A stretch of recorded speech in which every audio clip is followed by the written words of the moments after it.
गोपाल कृष्ण जी, आप क्या कहना चाहेंगे? नमस्कार सर। देखो, जो भी हमारा रोज की रिपोर्ट है, विजय सर ने जो बोल दिया है, अभी ज़्यादा कुछ हम बोलने की ज़रूरत नहीं है। देखो, जितना भी सख्त करके हमें रोकने टोकने से कोई मतलब नहीं है। हमारा जो मेमोरेंडम सरकार के पास रखे हैं, तो सरकार उसके ऊपर विस्तार से समझा लेना बहुत ज़रूरी है। जो कि आप सबको पता है, कोई भी एक चुनाव होता है उस टाइम पर एक घोषणा पत्र तैयार होता है।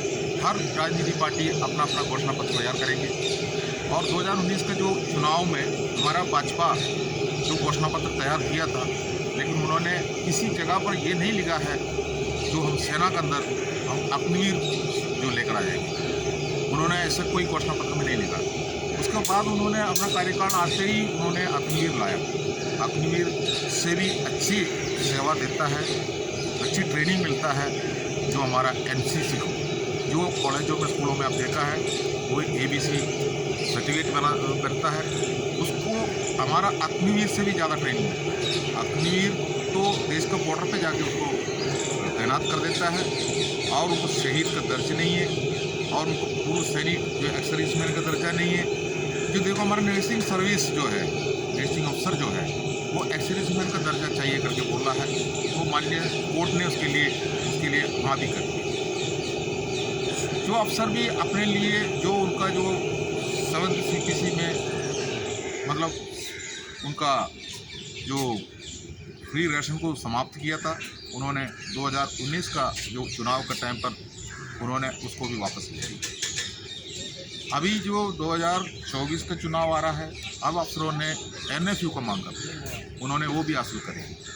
तो आप देख लो, जो पूर्व सैनिक जहाँ भी झंडा पकड़ के जो ऑफिसर का नेतृत्व वाला जो संगठन में अभी काम कर रहा है, तो आप लोग देखो आपका साथ में अन्याय कहाँ से हुआ है, किसने आपके साथ में अन्याय कर रहा है। तो हमारे लिए मांग ही नहीं है, सरकार कहाँ से देगी? मांग करने वाला हमारा अधिकारी थे, वो मांग किया ही नहीं, वो अपने लिए मांग कर रहा है। आपने खुद ही देखा, जो अफसरों का संगठन सब मिलके एक विकंच वीरांगना महासंघ बनाया, जो उन्होंने NFU की यात्रा भी कर दी, बिल्कुल धोखा का साथ में। उसमें हमारा ही लोग उसमें का अंदर साथ दिया था, जो आप 22 साइकिल का पीछे आपको फोटो दिखाई दे रहा है।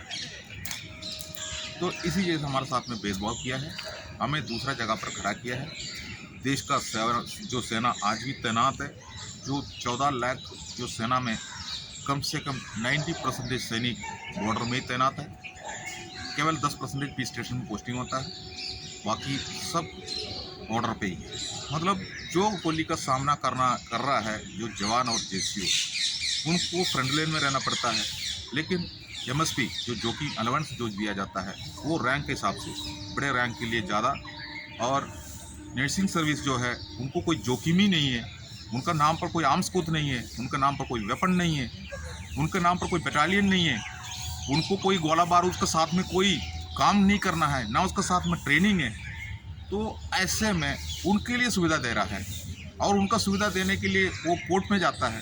तो कोर्ट अदालत ने 2017 में नर्सिंग सर्विस को MSP को बढ़ोतरी करके 10,500 दिया है। लेकिन उस टाइम पर JCO जवान का जोखिम उससे भी ज़्यादा जोखिम दिखाया, तभी तो उनको मिला। जोखिम अलाउंस बोला जाता है, तो उसको जोखिम दिखाया गया। तो क्या जोखिम है, आपको पता है उनके साथ में क्या जोखिम है? सरकार दे रहा है, हम तो उसके लिए नहीं बोल रहा हूँ, लेकिन जो जोखिम में जो JCO जवान हैं, तो उन्हीं के बारे में क्यों नहीं सोचते? जो ये रिकमेंड करते टाइम पर उसके बारे में क्यों नहीं सोचा? तो ये रिकमेंड करने वाला कौन थे? हमारा ही अधिकारी। हाँ, जो NFU का जो यात्रा कर रहा है, NFU के लिए न्याय यात्रा निकालती। हमारा जो हमने ये भी देखा है, साउथ से लेकर नॉर्थ तक हर जगह पर चुनाव के लिए तैयारियां हो रहा है। हमारा पूर्व सैनिक उनका साथ में बढ़ चढ़ कर हिस्सा ले रहा है। ठीक है, हमारा एक राजीव चंद्रशेखर साहब के बारे में बहुत बड़ा तारीफ हो रहा है साउथ में, जो कि वो केरल का रहने वाला है, बेंगलुरु में सेटल्ड है और उनका फादर और एयरफोर्स के अफसर थे और बाकी अफसरों ने उनके लिए चुनाव टिकट दिला के उन्हें जिताने की कोशिश कर रहा है। बोलो OROP के लिए वो बहुत कुछ किया है। तो अगर उन्होंने 2013 में OROP के लिए बहुत कुछ किया करके बोल रहा है, तो अगर ऐसे किया होने से 1 साल से ये जंतर मंदिर पर पूर्व सैनिक किस लिए बैठा था? ये सवाल हम उन्हीं से पूछना है। आपका क्षेत्र में आता है, आपके पास वो मीटिंग में आता है, आप खुद ही जाके पूछिए उससे। हमारा जनधन मंदिर हमारा पूर्व सैनिक JCO जवान 1 साल से ऊपर हो गया बैठा है, तो फिर आप क्या प्रचार कर रहे हो? तो सत्ता पक्ष में ही थे वो विपक्ष में नहीं था, इसलिए उनके पास कोई ऐसे कोई चांस नहीं है जो आपसे बचने के लिए। वो सत्ता पक्ष में ही था, वो मिनिस्टर भी था, आज वो MP भी है और आगे वाला चुनाव के लिए चुनाव लड़ने जा रहा है। तो ये कैसे ऐसा होता है, नेता जितना भी हो, किसी भी पॉलिटिकल लीडर से हो, उन्होंने ये सोचता है हम जीतने के लिए किस जगह पर खड़ा हो जाए। नॉर्थ इंडिया में अगर वो खड़ा हो जाएंगे ना, उनको तो क्या मिलेगा आपको पता नहीं है, क्योंकि राजीव चंद्रशेखर ऐसे कोई जो व्यक्ति है वो एक क्षेत्रीय भाषा में जो लोगों का दिल के अंदर घुसने की कोशिश कर रहा है, जो कि उनको 10 वोट वही से मिलना है, वही से वो जीतना। हम ये नहीं बोल रहा वो ना जीते, लेकिन उन्होंने किया कुछ नहीं है, सिर्फ अफवाह उड़ा रहा है। उनको खुद ही पता है अगर हम चुनाव अगर जीतना है तो भाजपा का टिकट लेकर हम केरला में ही जाना पड़ेगा, इसलिए वो केरला में गया, वहाँ पर उनका प्रचार कर रहा है, हमारा पूर्व सैनिक उनका प्रचार कर रहा है। लेकिन उन्होंने हमें बता रहा हूँ हम बता रहा हूँ वो कुछ भी नहीं किया है, सिर्फ अफवाह है। अगर वो किया होने से आज जंतर मंतर पर कोई बैठना नहीं था, काम हो जाना था, लेकिन वो कुछ भी नहीं किया।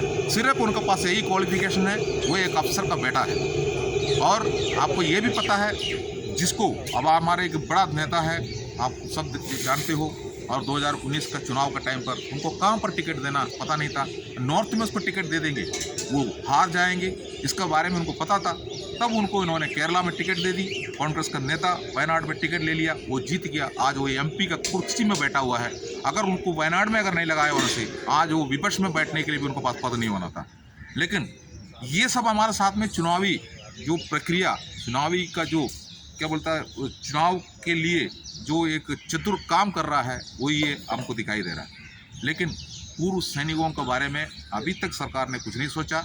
जो वर्तमान सरकार ही था 5 साल, हमारा JCO के लिए कोई भी नहीं था जो टेबल पे, लेकिन वो पहले से ज़्यादा ले रहा था, इसलिए उनको रिफंड में आ गया।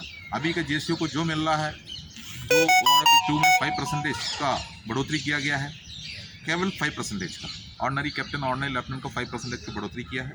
तब जाके जो अभी रिटायरमेंट हो रहा है, वो जितना पेंशन ले रहा है उससे ज़्यादा पेंशन पिछले वाला ले रहा है करके उनको ऊपर स्टॉक हो गया।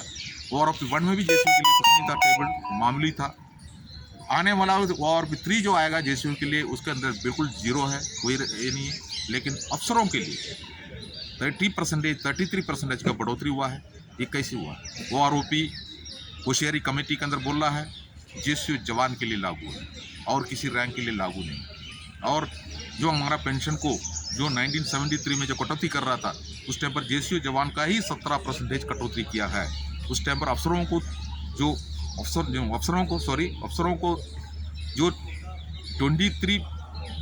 33% पेंशन मिल रहा था अफसर और केंद्रीय कर्मचारी को, उसको 17% बढ़ा के 50 कर दिया गया। और 73% पेंशन लेने वाला JCO जवान को 23% का कटौती करके 50% कर दिया गया। 23% जो कटौती जिसका हुआ है, अभी ORP जब 40-50 साल के बाद हमको वादा कर रहा है दे दिया, लेकिन उसी के अंदर कई रैंक के लिए नहीं है। 2014 का बाद ORP जो प्रीमेच्योर रिटायरमेंट वाले की नहीं है, 2014 का पीछे वालों का है। अगर आप बताइए 2014 का पीछे वालों को अगर ORP का टेबल में और प्रीमेच्योर रिटायरमेंट वाले के लिए टेबल बन रहा है, तो वो किस पॉजिटिव देख के वहाँ उनके लिए बनाया, और 2014 का बाद जो उनको नहीं देंगे करके बोला, उसका कारण क्या है?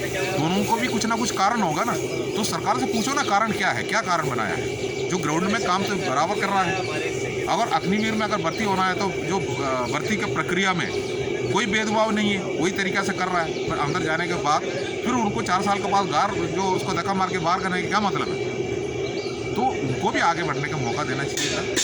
छोटे छोटे बच्चों को जो लोलीपोती दिखा के, जो कि बेरोजगार है, देश रोजगार में नहीं है, तो वो भी सोचता है 4 साल के लिए हमको मिल रहा था, 4 साल के लिए चले जाता होगा, इसलिए वो चले जाता है, इसलिए भीड़ दिख रहा है। लेकिन उनको भविष्य के ऊपर सरकार ने जो खिलवाड़ कर दिया है, अगर मान लो जो अपना अग्निवीर भी इतना अच्छा है, तो उस टीम में हमारा अफसर को क्यों नहीं लाया? अफसरों को भी करा सकता था। अफसर को भी जो अग्निवीर में भर्ती करके जो 100 अफसरों को पासिंग आउट करने के लिए जो टेबल में जाता है, उसके बाद आगे 4 साल होने के बाद उसमें से 75 आदमी को अफसर को बाहर कर दो और 25 अफसर को आगे लेके जाओ, जो अग्निवीर के जैसे ही जो जवान JCO के साथ में जो कर रहा है उसी जैसे उनके साथ में करो, क्यों नहीं करती?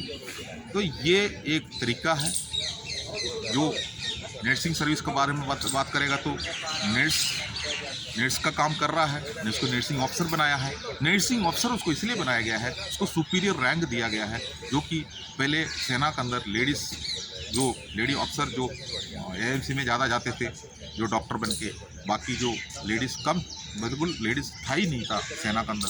तो नर्सिंग सर्विस में जो लेडीज़ है वो हमारा सुपीरियर बना के रखा उनको, जो कि सुपीरियर को ऊपर कोई भी ऐसे कोई गलत काम ना करे, गलत नज़र ना लगाए। अगर लगाएगा तो आर्मी ऑर्डर के अंदर उसके लिए प्रावधान है, क्योंकि सुपीरियर। लेकिन उन्होंने धीरे धीरे उनको अपना परिवार के साथ में मिलाना शुरू कर दी, शादियां करना शुरू कर दी। तो अफसरों ने सोचा इनको कमिश्नर अफसर बनाना है, तो उनको अफसरों का पूरा सब सुविधा दे दिया। जो नर्सों का जो यूनिफॉर्म को ऊपर तक निर्णय लेने के लिए पिछले 75 साल से सरकार निर्णय नहीं ले पाया। पहले उसके पास सफ़ेद थे स्कर्ट, उसके बाद उसी सफ़ेद को बाद में उन्होंने ग्रे में बदली कर दिया, बाद में उनको पैंट शर्ट दे दी। उसके बाद उनका स्टार में, हमारा स्टार में पता नहीं चल रहा है, जो कि उनका सैल्यूट ऑथराइज नहीं था। बाद में उनको क्या कर दिया, एक रेड पट्टी के ऊपर स्टार लगा के उनका शर्ट को ऊपर लगाना शुरू कर दी।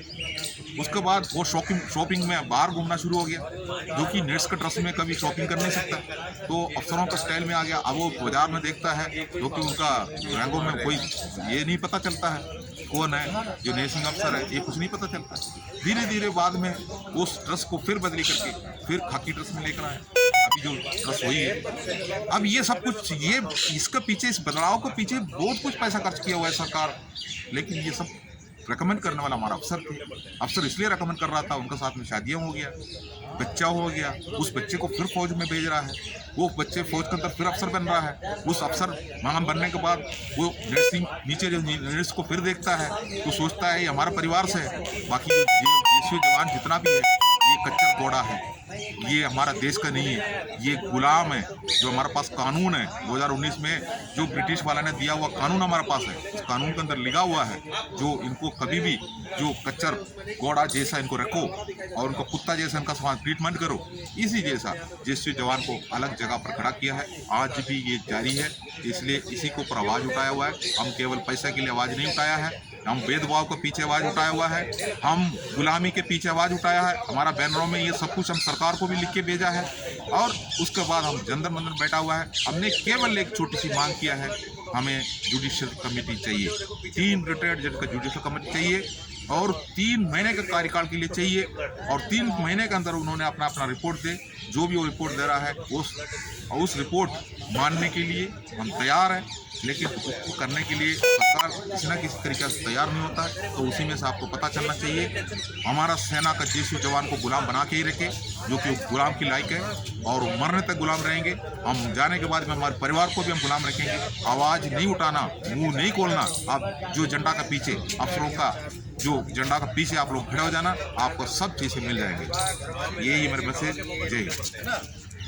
मैं पूर्व सैनिकों से कहना चाहूँगा, देखिए आज धरने के 1 साल और 23 दिन हो गए, 7 दिन बाद जो है 13 महीने हो जाएंगे, और सरकार जो है अब तक संज्ञान नहीं ले रही, और ये है जंतर मंतर का नज़ारा।